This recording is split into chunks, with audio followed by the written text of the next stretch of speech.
Depuis des siècles et des siècles, les hommes ne savaient qu'inventer pour se mettre sous la protection d'un Dieu, une force au-dessus d'eux-mêmes. Et même le peuple choisi, qui avait déjà eu par les prophètes la révélation du Dieu unique, bien souvent a voulu lui aussi se mettre sous la protection de Dieu et essayer d'atteindre Dieu.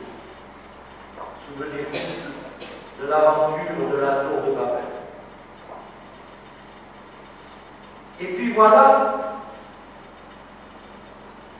que non seulement Dieu ne cherche pas à se montrer le propriétaire, le protecteur, celui qui veille sur les hommes, mais voilà que Dieu se confie aux hommes pour que les hommes deviennent les protecteurs de Dieu. Tout de même. Que Dieu devienne un enfant. Vous Vous savez ce qu'il en est dans vos familles. Quand tout à coup il y a une naissance, tout le monde est là pour veiller sur le nouveau-né, pour éviter tout geste malencontreux, toute attitude qui ne conviendrait pas. Tout le monde est là. Le père, la mère, les grands-parents, les frères et sœurs aînés, s'il y en a, tout le monde est là pour veiller sur lui. Car tout le monde a bien conscience que cet enfant qui vient de naître se met sous la protection de sa famille. Eh bien, ce soir, nous avons la révélation de cette chose étonnante. C'est Dieu qui se fait enfant pour que les hommes veillent sur lui et le protègent. Et voilà que tout à coup, par la clarté lumineuse de cet enfant de Bethléem, nous découvrons, nous les hommes, faibles, pécheurs, souvent infidèles, nous découvrons que nous avons Dieu en charge. Nous avons Dieu en charge.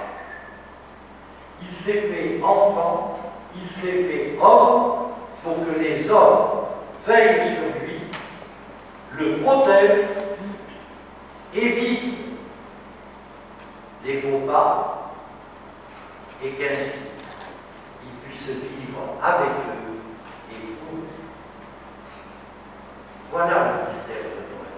C'est inouï, c'est merveilleux. Mais nous nous rendons compte alors de la dignité qui est la nôtre. Notre dignité, c'est précisément d'être là, dans la foi, pour veiller sur cet enfant, mais qui sera toujours un enfant. Pour veiller sur ce Jésus qui veut nous sauver et qui précisément nous dira à la veille de sa mort, mon corps livré, il se livre à nous. Dieu se livre à nous. Rendons-nous compte.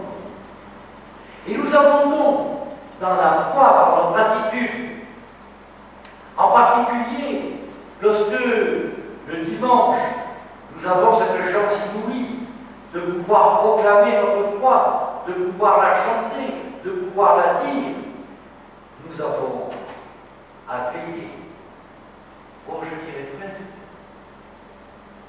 pour que cette lumière de Noël ne s'éteigne pas. Mais alors, notre responsabilité est d'autant plus grande que nous vivons. Nous n'avons pas à gémir, c'est ainsi. Nous vivons dans une société, dans un monde qui, par indifférence, quelquefois, au-delà de l'indifférence, ne veut pas reconnaître ce Jésus qui est venu sauver le monde. Le prêtre qui, à Marseille, après la messe des centeniers à l'église des Réformés, est allé bénir les stands de la foire au Santon, s'est vu refuser tout à coup l'accès à un stand. Et on lui a dit, mais ici, nous ne vendons pas Jésus, ni la Sainte Vierge, ni Saint Joseph. Je vous dis, c'est plus vrai que nous ne le pensons. Nous aurons à défendre notre Dieu. Et nous savons bien qu'aujourd'hui, certes, on fait des crèches, mais parfois, on fait des crèches sans l'enfant de Bethléem. Je ne cherche pas les raisons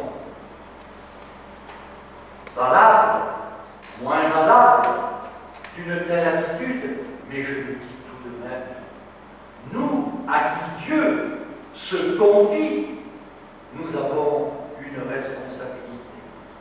Et je me permettrai de dire aux plus jeunes parmi vous, vous êtes quelques-uns ce soir, et je vous remercie. Je me permettrai de dire aux plus jeunes d'entre vous, vous aurez à défendre la foi sans trop tarder. Vous aurez sans trop tarder à défendre la vérité de l'Évangile. Vous aurez à défendre sans tarder ce Jésus de Bethléem qui est mort à Jérusalem, qui est ressuscité au matin de Pâques et que d'aucuns veulent éradiquer de l'histoire. Je ne veux pas lancer une nouvelle guerre de religion. D'aucuns s'en chargent, sans que nous ayons à nous en mêler. Mais tout de même, prenons conscience de la responsabilité que nous découvrons devant la crèche de Bethléem, parce que notre Dieu est un enfant qui se donne, qui se livre, pour que ceux qui, dans la joie, dans l'action de grâce, ont accepté de le suivre, eh bien, soient ses défenseurs, en toute vérité, dans la joie, dans la charité, mais en toute vérité, ses défenseurs aux yeux du monde. Je vais terminer en citant une phrase magnifique du pape Benoît XVI. C'était son homélie à la messe de minuit en 2009. Dieu s'est mis en chemin vers nous. De nous-mêmes, nous ne pouvions le rejoindre. Le chemin dépasse nos forces, mais Dieu est descendu. Il vient à notre rencontre, il se livre à nous, il a parcouru la plus grande partie du chemin. Maintenant, il nous demande non seulement de le suivre, mais de le protéger, de le défendre